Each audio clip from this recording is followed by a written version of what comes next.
over the country, that if a party, this is why it's excellent for us, because we in Missouri win on issues, we lose on personality. Things like passing medical and recreational marijuana, things like Medicaid expansion, things like ensuring that we have access to abortion, and which is health care. All of those things are winning issues. We win on issues, we win on policy, we lose on personality. The good thing about the open primaries is because I care about all of these things that I just said. If I'm a Republican, I go into a voting booth and ask the judges for a Democrat ballot. It doesn't matter what party I'm in. I'll give you an example. Y'all know I'm running for state senate in St. Louis County. There are going to be a bunch of Republicans that ask for a Democrat ballot because of who's running. Oh, yeah. We did that once. It gives us an opportunity to appeal to those voters on the issues. I'm not sure why, like when we consider polling or we get all of these national groups talking about Missouri, the big thing that they miss when they're talking about how we do elections, particularly primaries here in Missouri, is the fact that no matter what party you are, even me as an elected Democrat at any time for any election can go in and ask for a Republican ballot if I so choose to. We're missing an opportunity as Democrats to win on issues, to convert some of those Republican voters who agree with us on issues because we're too busy focusing on personality being Donald Trump. It's not for us to sit here and make you feel stupid or bad or dumb, which we do and we shouldn't, about having voted for Donald Trump. My job is to make you feel good about voting for me. Right. That you made the right choice by voting for me, because we're the ones who build the roads and bridges with the money that you get from the feds. It's going to be us that decide how to spend that money and where. It's going to be us to decide the rules for Medicaid and Medicare. We just get the money from the federal government. And how that's dispersed after we get it is something that the state has to appropriate. Our issue is to get the people down there to do our agenda of the state rather than talking about Donald Trump all the time. Like, we have to take responsibility for federalizing our politics where we should have local control. And that's because everything we post, even on the Democrat websites, be it the House Caucus Dems, the Senate Dems, or even the Missouri State Party, which I am a dues paying member of, so I feel like I'm entitled to take swipes at them, is Donald Trump, Donald Trump, Donald Trump, Donald Trump. The DNC can do that.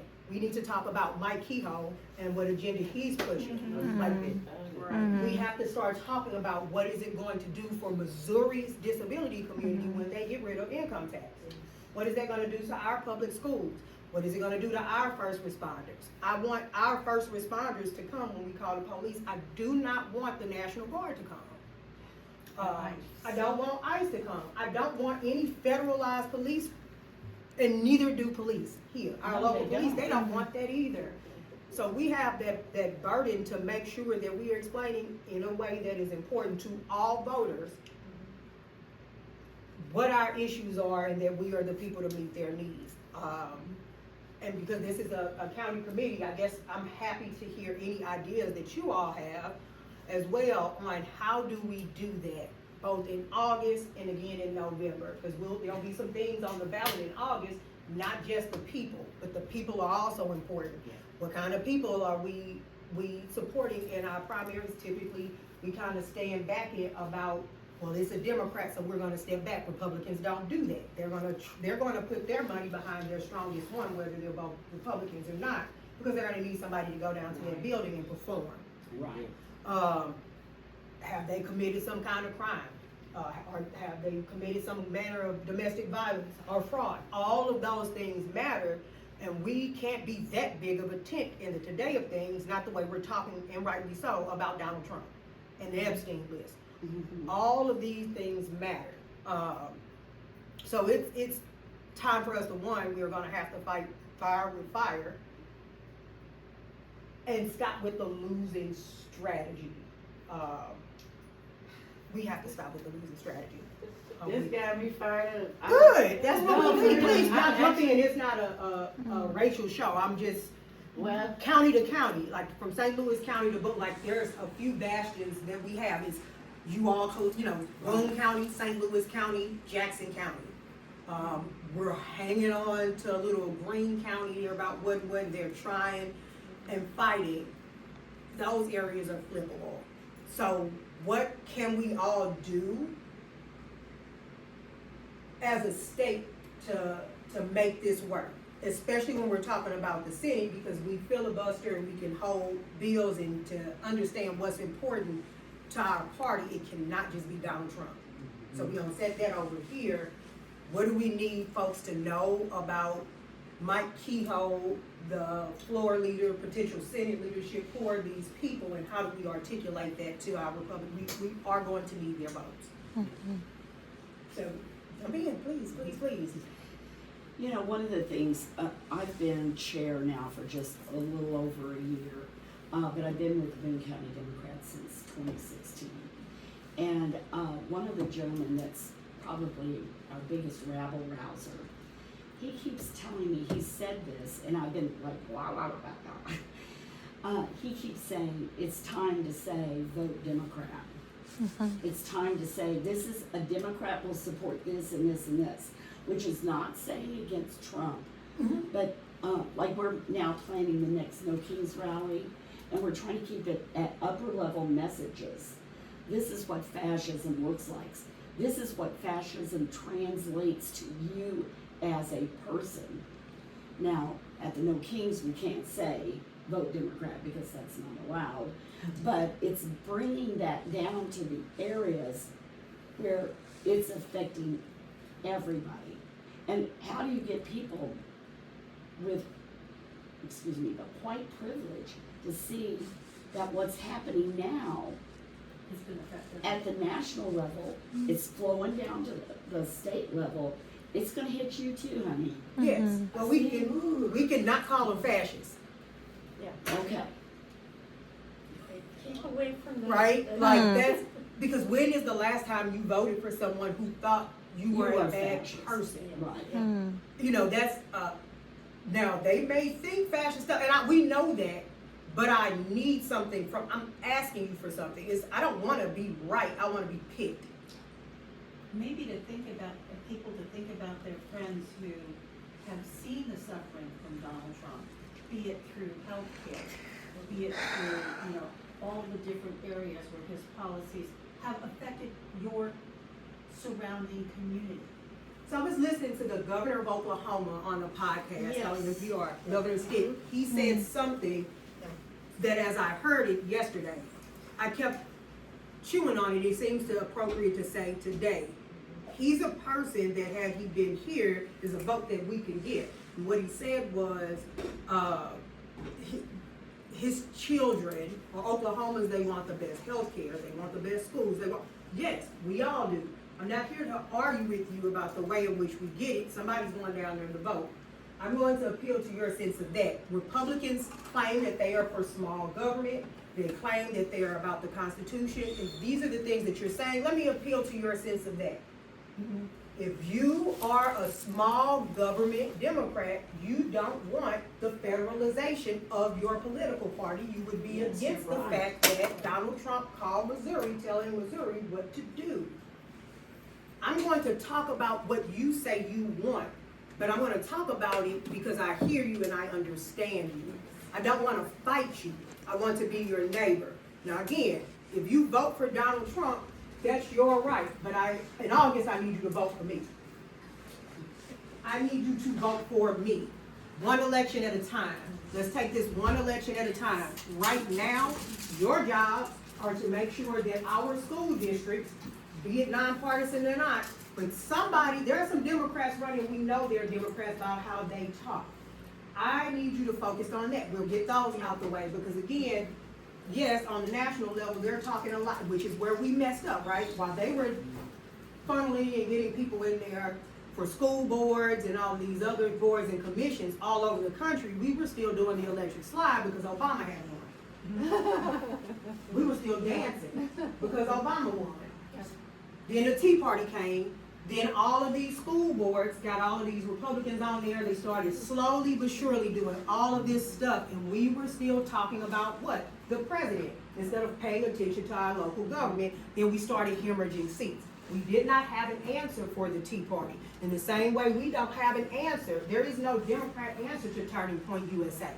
What are they doing now? They have started recruiting young people. So by the time they're 30 and 40, they have 15, 20 years of organizing experience. They can talk, they're going to be able to talk their peers into anything because they have the experience that, for example, we aren't giving our young. We need to clean house first and then go out, and it's an approach thing. I want to buy, people vote for people they like. Before I started running for Senate, I couldn't tell you 2 Jewish people except for my pediatrician and the dude that sold my mama insurance. And I tell them this every time I talk in front of them because it's true. And we've gotten to that point because it's damn hard to dislike somebody you know. Right. That's my responsibility because I want something from them. I want them to vote for me because I know how to improve their quality of life. Right. It's not about me or Donald Trump or even being a Democrat. And I tell people this, my job as an elected Democrat is not to be a good Democrat. My job is to be a good state representative. And because I'm a good state representative, I'm a good Democrat. I totally agree, and I want to Jump on me, Bridget, piggyback jump on off me. of that. I would not have Democrat be the first word out of my mouth. No. I would say, here's a candidate, they want these things, they happen to be a Democrat. In that word. Jump on in. Affordability. Yes. I mean, that's something that affects everyone Yes. except the very rich right now. Yes, rural people, Republicans, No, but I mean, but everybody sees it in Yes. their life. Yes. rural Republicans in Missouri, more than anybody else, they do see that. Because one of the things they said to me when I was at the state fair is if they had the opportunity to not vote for term limits again, they would have. Because they struggle getting new people to understand their needs on budget. And then also redefining what things mean, because we had a discussion about affordability in my sewing circle. Well, not affordability, but the economy. And a lot of the Republican leaning people only look at the stock market. Correct. And so That's right. we had a discussion of what the economy looks like and feels like is as important, or maybe more important to the stock market now. And why that is so, in our sewing circle. Because there are people who are just think Trump is an empathetic man. I love that you said that. God, I love that. Because The church told them. we are so busy trying to be scholarly about this that it's such a simple thing because we're calling it affordability. They're calling it the economy. We're saying the same thing. Again, I'm trying to get you to do something for me. You call it the economy, I'm gonna call it the economy. I'm not gonna call it affordability because Right. what happened they can do that in New York, that works for them. Right. With affordability, that man said it was a hoax. We have to know enough to pivot. I tell people who do abortion rights stuff this all the time because they say abortion. I don't care if you call it the ghost of Christmas past. Put it whatever you want. I just needed to do what I needed to do. Right, and it has to be defined in a way that people understand how it affects them That- personally. That's right. That. Period. There's no. It's affordability because why? We're joining in on how the national conversation on something. We're still letting the national party dictate how we talk to our neighbors, and that has not worked across the country. Whatever they're calling it in Oklahoma, that's what people in Oklahoma need to call it. Whatever they're calling it in Florida, that's what they need to call it. Here in Missouri, they're still calling it the economy. We need to be calling it the economy. It does not matter what Mandami did in New York. We don't live there. We need to find something that works for, I wanted to take the Jason Kander approach back when he won the statewide. What did he do? He went to these places, he used their language. If it's a bunch of veterans, he put that foot forward.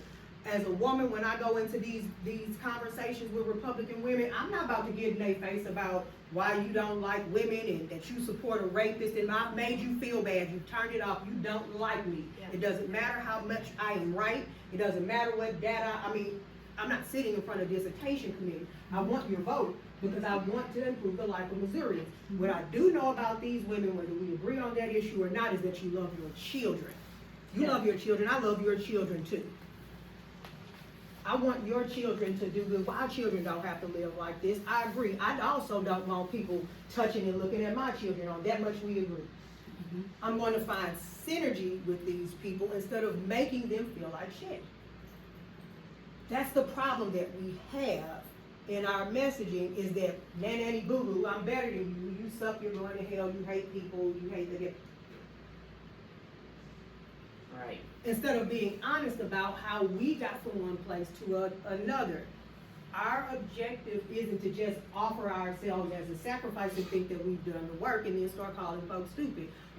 We have to understand we also want something for these people, even if it includes doing something for me.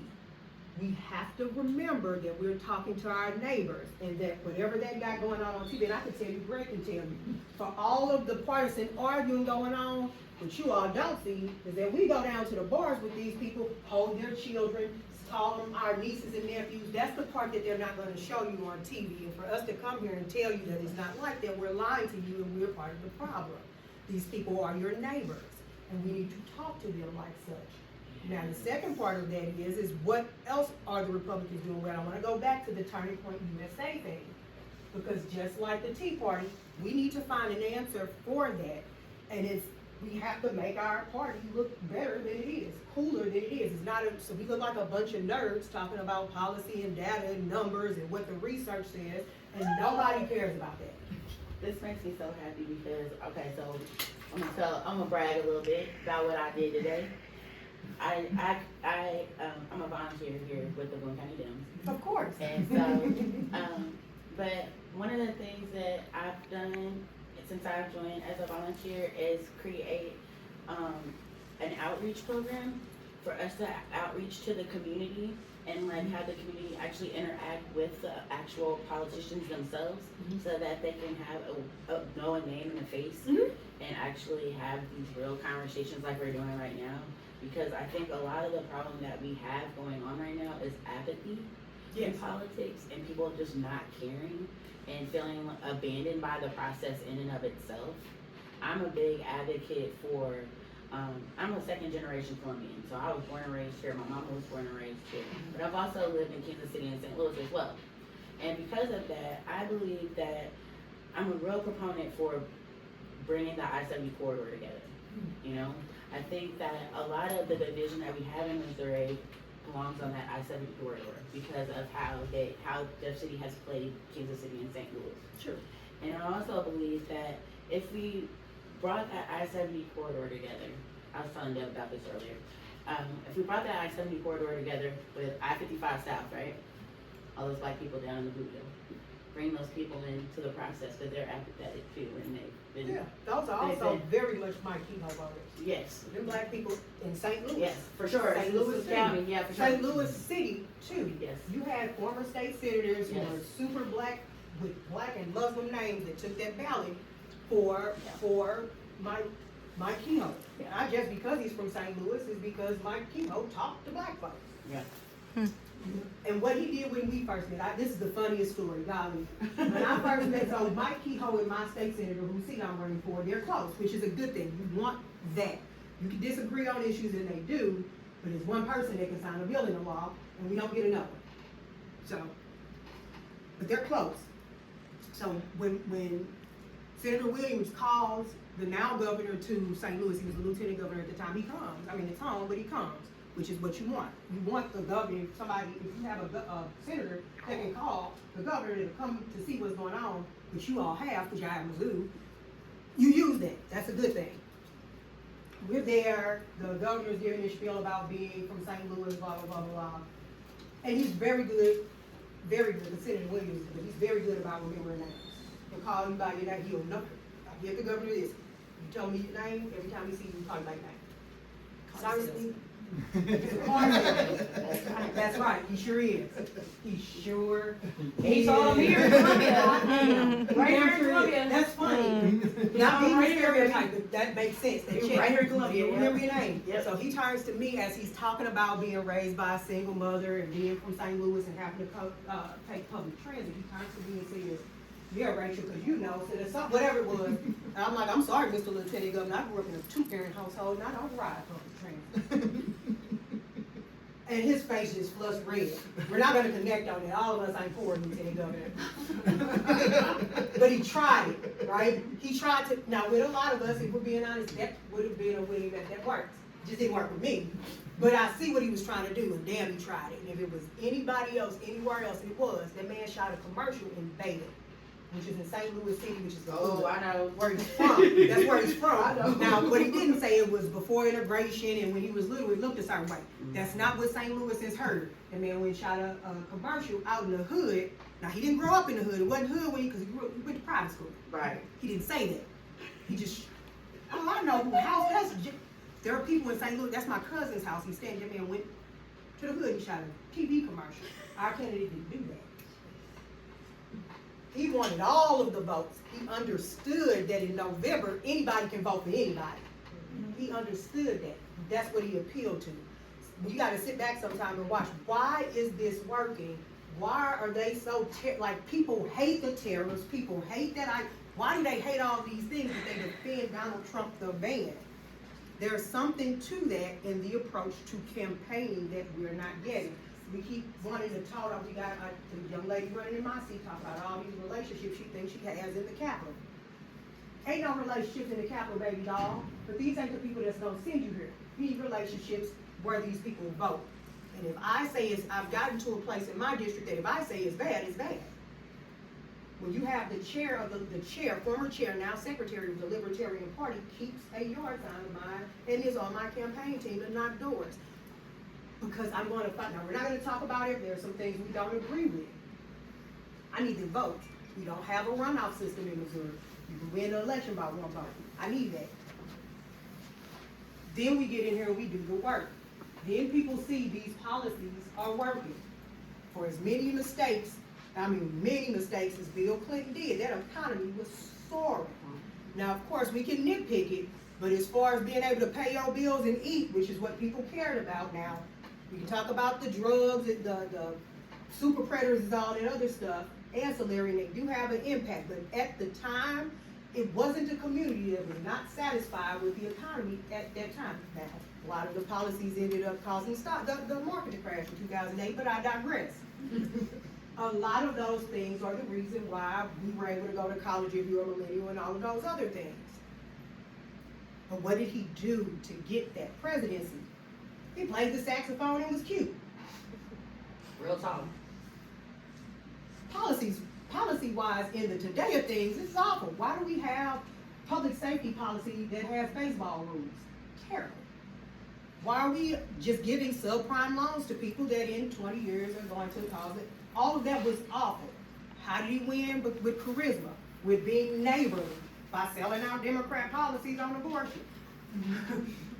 And I'm not saying do that, but the charisma part is where it is. I don't have to keep throwing in people's face abortion is my right. It's what part of this conversation appeals to Republicans? The fact that when I close my doctor's door, you don't have access to my information. The privacy of it all. The fact that if you have a medical procedure, you should be able to have your medical information private. They're big on that. You want your children's medical information to be private. We agree on that. This is how we go about it, because then you start saying, because this is what they're trying to do. They don't understand. They aren't, the rural Republicans ain't coming to see you, but your Democrat state rep is. It's that. Showing up. Where's the that part? And you all have something. There's something about your state representative that's a nurse and all that other stuff that's able to flip Chuck Basie was an asshole. Period. Flat out. Which is why he can't be on the school board, which is weird because you won state rep, but they won't pick you for this because you just have your personality sucks. People saw you get on the internet every day and just start having arguments with people, your own constituents. That's how you lose an election. That's why we lose an election. Because people who are Democrats, whether we're elected or not, but people who are Democrats, we get on the internet and just call people all kinds of stupid and say they're doing and call them fascists. Now, I don't have the luxury of not being known as a Democrat. Not only am I black, my hair is blue. We are Democrats. It's fire. So I mean, they already know what time it is. No, I don't get to surprise nobody, But what does surprise them is that for 2 terms, my very first committee assignment was a vice chairmanship in a super minority. What people don't know about me is that I served 2 terms. My first 2 terms is the only Democrat committee chair in the Missouri legislature, period. What they don't know about me is that I'm the only person of any party from St. Louis County to serve on the committee on budget. What they don't know about me is for 8 out of 8 years I've been in the House, my bill has always been first in the floor. Always. Always. People don't know about me that I gave the current Speaker of the House his first leadership position, who's my vice chairman. Republicans like me as a person. And that's how. When people say, Representative Proudie, how do you get to I'm a school counselor, so people like their school counselor. Yeah. But I take that Miss Frizzle, like that magic school bus, that likability, and I apply it to that place. This is not a different thing. I don't have to be right while we're arguing. I need to be right when you push that button. I need to be right on policy, but if I'm gonna do this job, I need to be able to recruit you because I want you to feel like I feel. I want you to think like I think, and I can only do that by being a person you like and a person you trust. And I know that these are, because they've done it. You've seen me hold Brian's baby. And he's a libertarian, he votes on everything. And him and his kids, he'll give me that, I tell him, hey, give that baby a chicken bone, her teeth, she's teething. And it's something about me that he trusts. Maybe a little tinge of racism in there, but it's something about me he trusts. I'll take it, because remember, he was gonna vote no on that divorce while pregnant bill. That bill was unanimous this year. Last year, I think he voted present. It's a yes this year. It's the little things. Well, it's That was a also a little matter thing. of educating them. I mean, sometimes they'll take a point, the legislators will take a point of view and they really don't understand the issue. Is that what made the difference? for No, that guy? no ma'am. He knew exactly what time it was. Okay. That man's a libertarian. I don't think he likes the bill at all. He voted yes on it because he likes me. Okay. I don't care how we get All there. right. That's a W. But It's you unanimous this year. Didn't you educate him? A little No, bit, no ma'am. really. Because I know my limits. Some things aren't a good use of our time. Because he's human, and you don't just use your mind, you use your heart. Yes. I held this man's baby. And being a student of people, which we have to do because we're in the business of people, you have to have that human. I will do whatever work. Greg can tell you, I get to screaming on the house, I get to crying. I said, I could get away with you on the floor when I told Ben Keith he had Black History Month. We have an Indian member, a Republican, whose bills are absolutely chaos. We were doing our Black History Moment on the floor for a point of personal privilege, and they forgot some folks. So I stood to be recognized, and I acknowledged those black members, and was like, and to be Keithley, because he's some kind of mixture. And everybody is cracking up. The speaker is doubled over laughing. Just a little bit of levity, a little bit of human being, a little bit of cordial. And I'm not saying, and we're gonna have some younger folks, and I talked to them too, about bending over and stuff, because I'll scream at you. I'll do all of that. But we're neighbors. Just like you have a nuisance neighbor, but I still want to be able to borrow sugar from you when I do. And the American people are tired. People are tired of getting up, checking their Facebook and refreshing it to see if somebody commented on it. So you can yell at them. That's an exhausting state of being, and that's where our country is. We're tired of that. We're Missourians. I want what Missouri, like when the Cardinals win, I hope we all, even when the Chiefs won, that was a Missouri, it used to be, a Missouri win. We have to get back to where we can get back to. I don't want anything bad to happen to the governor, I just don't want to be the governor. Yeah. Yes. But don't talk about it. When people talk about how he's the only like, I don't wanna hear from Illinois about how our governor doesn't have a degree. It's gonna upset me. He is the least educated governor. But he's ours. And it's personal. It's ours. It's a personal attack. He's ours. He's there, he's one of them. We're Missourians. Yeah. Talk about his policy. God damn. I mean, People. getting rid of income tax is absolutely moronic. I can say that though, he's mine. That's how I feel about my constituents. The crackheads, the whores, the pimps, the homeless, they're mine. They're mine. Those are mine. And That's we want the best for them. They're mine, and when you talk about them, when they call the State Department and they talk to them bad because where they're from, you're doing me like that, because they're mine. I said that I'm gonna represent these people, they're mine. Don't talk about them like that. That's how I feel about him. He can talk about him like that, because he's ours. But you don't get to thumb your nose at Missourians like I'm not a Missourian because our governor is ignorant. He's ignorant, fine. Talk about his policies, but you don't get to thumb your nose at him because he just has a high school diploma. So there's a lot of people in my district. Yeah. And they are worthy people who deserve to be safe and have a good quality of life. And you don't get to talk about them because you are, and this is actual conversation, because your governor is a billionaire and owns hotels. Don't talk about mine. That's the attitude that people from Missouri want to have. When we passed that bill about moving the cap for radiation. Missouri, that's what I said when I got on the floor. It's not just about St. Louis with the toxic waste. The federal government is doing this to Missouri. My bills pass unanimously. My bills pass unanimously. Because it's never about me being a Democrat carrying it. It's about this is Missouri. Domestic violence victims can break their lease without penalty. Bill I passed my first year in office. Because in Missouri, we believe in public safety and keeping women safe. Missouri, not me, not Democrats, not Republican. When people try to inject, yeah, but they voted for Trump. I don't give a damn who they voted for. I believe women, period. And women deserve to be safe. And I believe that people deserve access to safe, quality housing. That does not change with who's trying to access it. We have to stop doing that as well. It's not okay that somebody got hurt because they don't think like we do. I want to see my neighbor, God, she doesn't keep her grass cut, her dog isn't leashed, and her kids keep trash in my yard. And every morning I get up, I want to see them kids. I don't want anything to happen to them children. I don't want anything to happen to her or that mangy dog. I want to see it. I want to be able to argue with my neighbor. I want to be able to disagree with my neighbor, and we have to approach this like that. Yes, ma'am. Just jump on in. This is so refreshing. And meanwhile, I'm looking at what Alfred is saying, Schmidt is saying, Onder is saying, and Hawley is saying. And I feel like I'm not represented at all.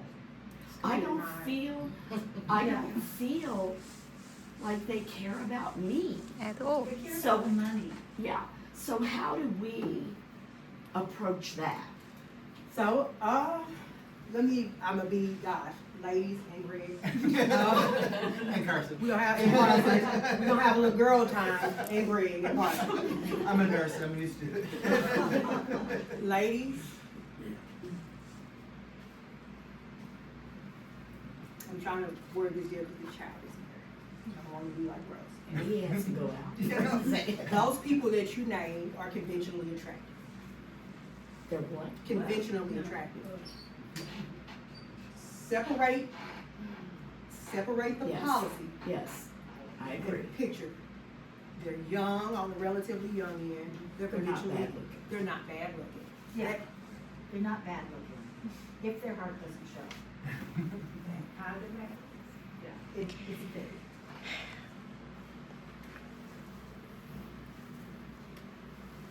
I'm still trying to put it because this child is in there. He's got earphones on, he's got earmuffs, buddy, earmuffs, buddy. He's on. He literally does have his ears covered. There's a science to that on when people look. Now, Donald Trump is an outlier because he's wealthy. So those are things that give people the idea or the semblance of success. And this is something about having a political look that sort of carries. That's a part of it. And again, when we're talking, and I guess my whole thing, if I had a theme today, it would be the messaging, because you all know the policies. You're Democrats already. You know the policies. We know where we stand. We want to know what we need to do. I'm not saying check, because this works. This does it for people. But finding something, and they found it. Somebody is consulting those people to do and act and be how they be. Because again, Eric Schmidt wasn't like that. There's been an evolution that made that people have gone out to the community and studied what does it for folks. Triggers people. Yes, but there's something about being the picture of health, or being young, or being of similar age, and being hyper masculine presenting in America and looking like a Ken doll. All of those things matter. We have a representative from St. Louis County called Brad Chris. They give Brad Chris the most horrific bill. Brad Chris is gorgeous. That man's gorgeous.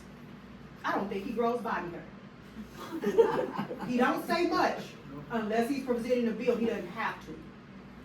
Because I've seen how even Democrat women talk to him. And had to sit back and ask myself why. They have a type. Republicans are pushing forward a type in their men and in their women. Yeah. Lauren Boebert is an absolute moron. And she's not bad to look at.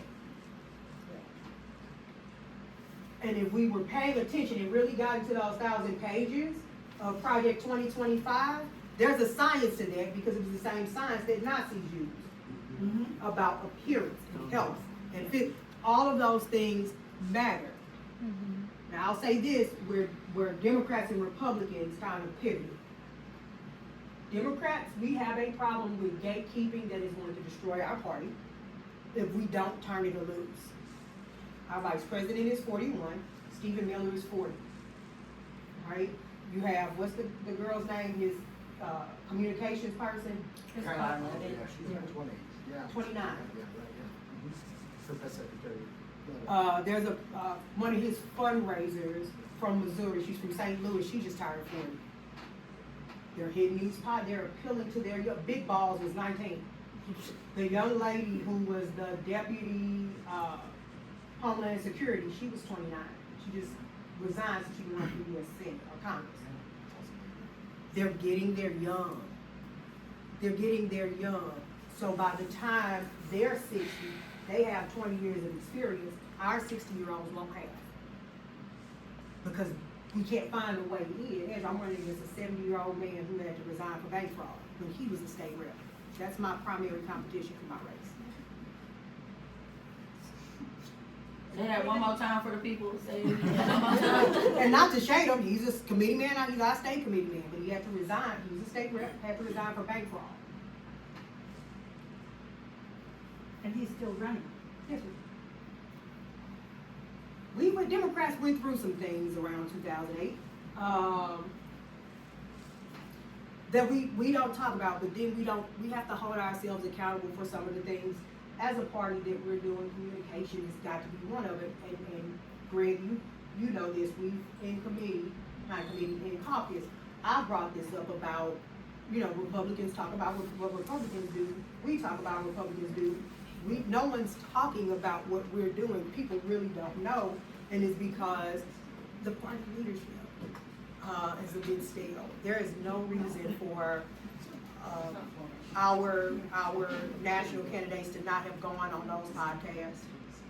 Yeah, we missed a big opportunity doing that. See what I'm saying? When you take it back to how we talk to our neighbors, just to show some kind of humility, but by not doing some of these things, we tell them that they're not worth talking to.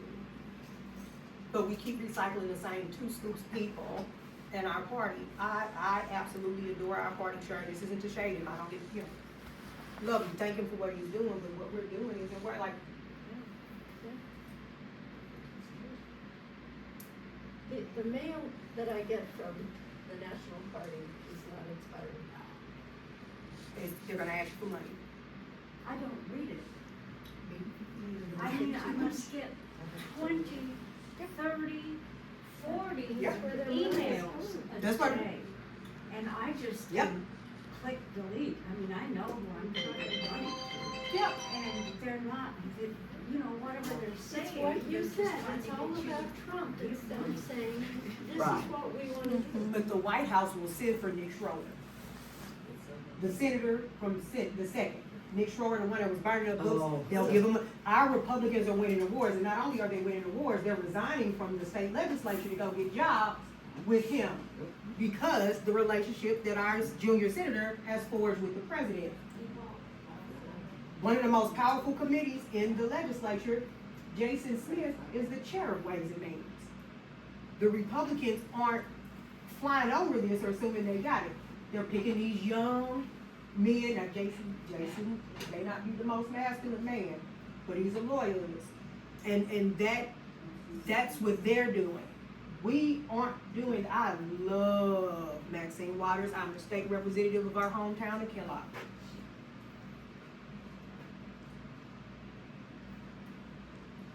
She's older than Joe Biden. And I'm not being ageist, I'm saying that we have an obligation as a party to prepare those who are going to continue this. I'm a Democrat, not because I'm an elected person. I'm a Democrat because I want my 85-year-old grandmother to have a high quality of life. No matter whether I'm in office or not. I would still, like I said, I would still show up and do this here if I were asked to, period. Whether I was a candidate or not. Because this is important that we're having a real honest conversation. And I'll be honest, we all think it. Just like you said, I don't read it either. Why are we spending money on this? It's not inspiring, it's not interesting, and when we do get those firebrands, like the Jasmine Crockett, I hate that her and Tellerico are running against each other. I hope one of them, if they don't win the primary, they run for something else because we need both of them. But when we do get those level of superstars, we're not giving them room. It should have been a space for both of them to run for something besides state senate and run against each other. But that doesn't exist because someone's just sitting there. That's a waste of talent. We need both of them in office at a federal now. But someone's not gonna move. Somebody's just sitting. Somebody's sitting there without saying, okay, these are two superstars. We're talking about raising money. We're talking about recruiting young people, and we won't get out of our own way. One of the reasons why we're not getting the voter turnout for the people who agree with us the most is because they're not seeing anybody that looks like them. I think that was an issue with Kamala Harris. You had all of these young folks talking about the issue over in the Middle East without having someone young to say, I understand you, and let me tell you, instead of having people old enough to be their parents or grandparents shaking their finger at them, telling them, you don't know what you're talking about. They may not, but they damn sure can vote. And they're not going to, because we told them that they didn't know what they were talking about. And that whole thing with Jasmine Crockett and Tallarico's, the DNC told her that he couldn't win, so she has to jump in there. And that's because they don't believe in all the people that we have at the bottom that could lift everybody up. 100%. If they just let them in there. 100%. When what they could have been doing is finding a place for him, if that's how you felt. Because it's time for him. Like, it really is time, it is time for him. You don't tell that level of talent to wait. You have to pounce on it while it still wants to do the work. I think that was the mistake we messed up with Jason Cannon, if I'm being honest. That was a mistake the party made with him. Look, there was another side of that. The only way that the only candidate who could take the money that Biden had was her. That was Biden just, didn't have to sit there long. well, that's different, and don't get me started. Kind of on hung that. out in the last minute, yo. They had to. Rachel, looking forward, we've had some successes in very different races. Mamdani, in that context, and Rachel's been Spanberger, what's her name? Yes. So very different candidates in different contexts. Can you comment about how they won? I find it very, very rich. and I'll be honest, I wasn't really keyed into what was going on in New York, but I do find it rich that Democrats are taking ownership of his win when they get very little to help. I think that it's very messed up, and as a millennial myself who has been on the receiving end of that, I'll be honest, the only thing, what I resonated with him on, when I first ran, I ran against establishment Democrats, and it wasn't for your senator who kind of saw what was happening and gave me some guidance. I am a Stephen Weber loyalist because of that. I really owe him a big portion of my electoral career because what they did to Mamdani, as a Democrat, they did to me as well. It was not my time. They were like, maybe run for school board, do anything else, it's not this. And the people, by the way they vote, show that they were looking for something young, fresh. And I don't think even some of the people who voted for Mamdani agree with him 100%, but it was something new, something exciting, something to join into, something that they could hold accountable without it being over-establishment. I think that was the issue with me.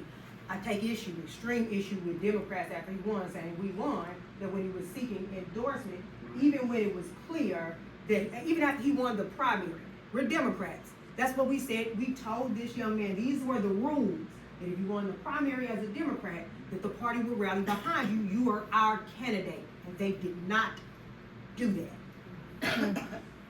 I'm disappointed in Hakeem Jeffries. I have unsubscribed to his emails. Because as the head of our party, that's what you said. Don't stop telling young folks, which is another reason they slop off, that these are the rules. They play the game, they win, and then we don't know still. That is very hurtful, and that's why a lot of people don't turn out to vote. The governor, hers is a little bit more of a traditional path than the way people rally behind her. But obviously, Mamdani, because the city of New York had the biggest win, and I think that he's been very gracious and being a good Democrat in the way he accepted it. But I think that in and of itself hurt young Democrats with young people. And there's a big, I mean, one of the things I see in this town is there's no young people involvement. I love that you said that, because it brings me to a very important part to this. It's something I I was just about to said. say, I'm really offended over here. I'm only in my 40s. Sorry. Same. So listen, I'm 42, but when I hear young people out here 35 and younger, I'm thinking 20. because that's what the party even considers youth. You can are become a people, not a young You're people. people, No, yes. I was just teasing. Yes, and you can run for state rep in 2040. This is what I'll say about that. And I hear that a lot when people say, well, no young people wanted to blah, blah, blah, blah. Again, that gatekeeping is something else in our party in a way that Republicans have learned will not work, which is why Obama became president. There is a difference between an invitation and a welcome. Very much so. Okay, Yes. there's a difference between an invitation and a welcome. There's a difference between telling people that a meeting, we're having a Boone County Democrats meeting, because telling them is about me checking a box saying that I'll let you know that it was coming. But a welcome is me making sure that you feel like you belong in the space. We don't do that, because if I invite this young woman here, I'm scared that she's gonna run against me, so I'm not gonna tell her. We do that, let's be honest. Mhm. Like Tracy. we want her to go knock them doors though. We want her to knock doors for us. We want her to pay our money. We want her to do all of this other stuff. In irony, we want her to do everything except for decide what this world is gonna look like, that she's ultimately gonna have to live in. Baby, I'm sorry, you look young, your Social Security is cooked. But we're not welcoming, we're inviting. And also, it's an ageism to hold in power, not what I'm seeing currently here in the Democrats, but in past history. They're not, everybody that's a voting age should be equals. And they shouldn't be just supporting players, they should be full equals of anyone who comes in. We used to be the party of the young folks. We used to. Yeah. That was. We used to be cool. We had the college students because we were the progressives. I'm still waiting for a Gen X president. I'm still waiting for a Gen X anything. God bless y'all generation. I mean, it's serious. It was a Passover, and we just kind of busted up because of the Mike Brown situation, where I'm the state rep person. That kind of caused a quick shift, and then we kind of slowed it back down. And that's because the access to resources, our elders tend to have a little bit more resource and can tend to afford things, but we have to care enough about people and the party like we say that we do to be able to turn some things over and let these young folks get this level of experience they need. We think that experience that they need to, like, y'all, this job is not an easy one, especially like if you're on budget. Some of these committees, and our youngsters are the youngest in our caucus, and we can say this because we're Democrats.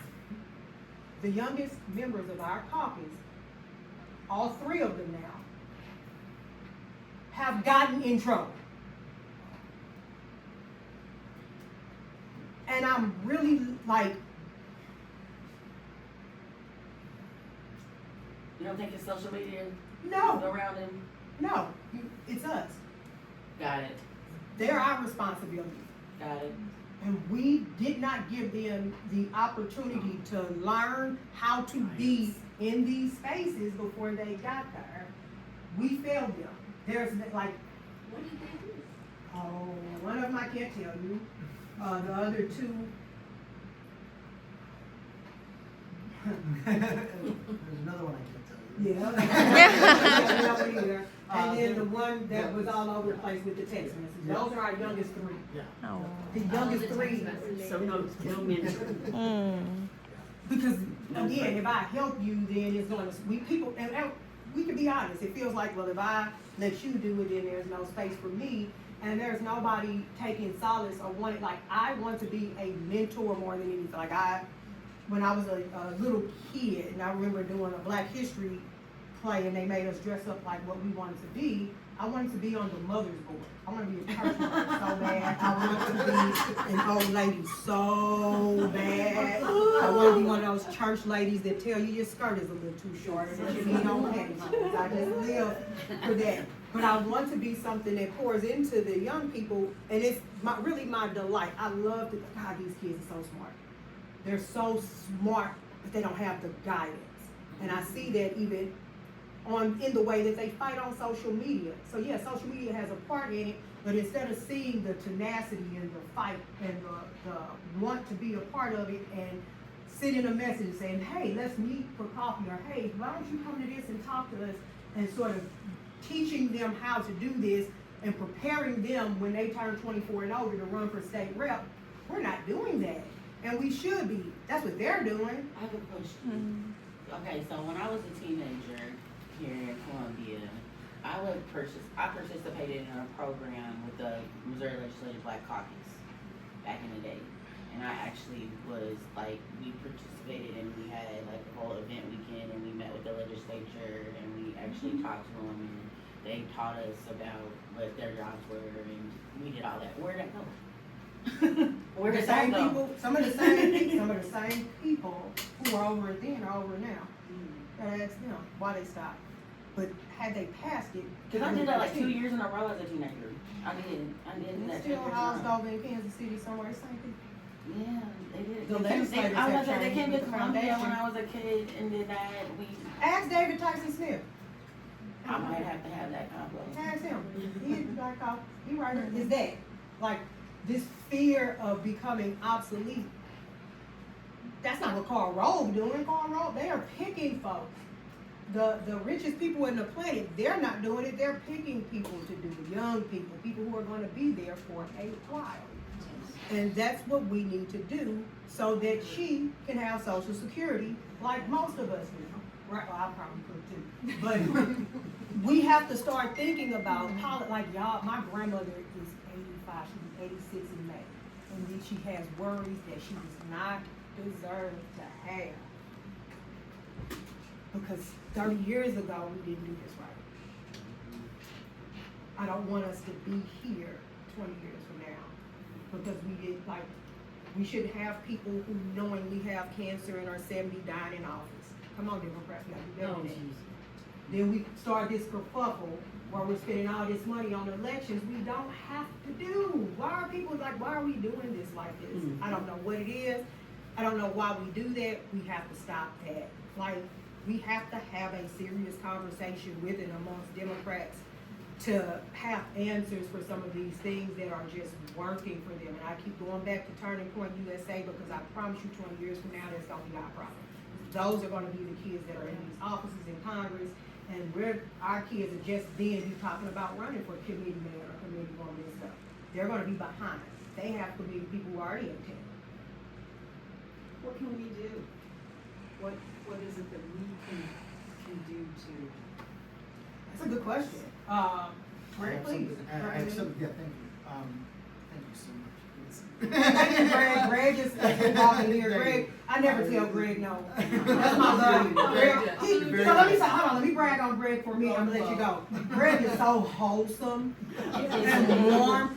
When I think of Neighbors and Mr. Rogers and that's just so good, I think of him. It doesn't surprise me that you won your seat or that there's a seat that's flippable because he's the type of person that you could see any of it because he's neighborly. And so y'all be good with Greg. That's what it is. Greg, please, Greg, go right here. You're very kind. So what can we do was the question. The last couple campaign kickoffs, we've actually had a noticeable amount of young people. So much so that the senator mentioned that at our chili supper. That was mentioned as well for Boone County Dem. Now it's on us to not, and I don't see anybody doing this. I'm just saying that we can turn them off by patronizing them and saying, so grateful that you're here, and instead of like, hey, let's get you, like, what do you want to do? And now I'm gonna like push you and help you in that direction of the thing that you want to do, because there are 18, 19, and 20-year-olds, 26-year-olds that are interested in doing things and are active in doing things. And to not infantilize them and saying, no, come on, here's the reins. Now where can you take us? Not that I'm riding off into the sunset. I'm not trying to mix metaphors, but at the same time, like, what are the doors that you can get in that I can't? They are adults. And they are adults, right? They just need experience, and they need to be on the other side of the door at the beginning part to kind of listen, not to just be an ornament, but to listen and being on the other side of the door, hearing the way that people talk, and then saying, okay, now they're going to be the next ambassador. You know, like the guy who went to the Somalian daycare. And his trajectory took off. We don't have those, we don't have that because we're not encouraging it. And I want to go back to something you just said. We're calling 20-somethings with master's degrees kids, 40-year-olds youth. No, like my classmates are becoming grandparents. I'm a great aunt. I'm a 22-year-old. I was teaching at 22. Like, we and I get it. And someone explained to me and I've been blessed to travel all over the country, especially after the speeches went viral. People asked me to come do keynotes. I just did a keynote, came here. Which again, I'm always happy to do it. I'll take lodging, I don't take a dime. I'm not asking for $1, just make sure I can get there and make sure I have a place to sleep. I'll do it for free. That's just how serious I am about this is going to be the way that we are going to maintain democracy in our country.